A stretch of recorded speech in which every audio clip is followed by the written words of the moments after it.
I'd like to talk about using clipping masks in Adobe Illustrator. I have a document already up on the screen here. This is an 8.5:11 document.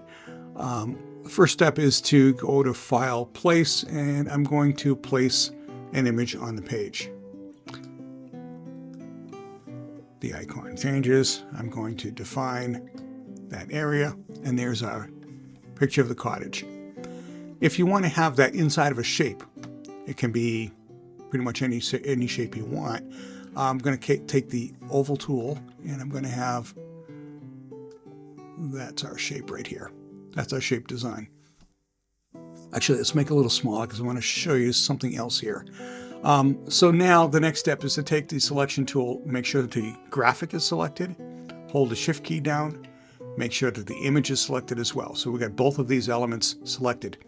We go up to Object, down to Clipping Mask, and select Make. What that did was put that graphic, the raster graphic, inside of our shape that we had created. I can now move this around the page into our design for whatever purpose. The one thing I wanted to show you, if we take the Direct Selection tool, we can actually move the image around inside that shape. So even though we had already defined that, we can actually kind of tweak it if we had to make minor changes. We can move that image around inside that shape, even though it's already made. So we can take that and then we can move this element down wherever we want in the design. So that's a way of using clipping masks in Adobe Illustrator. Very simple.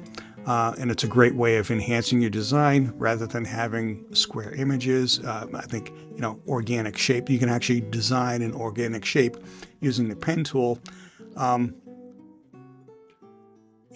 any shape it out you want, and the image can be placed inside of that. So that's how to do clipping masks within Illustrator.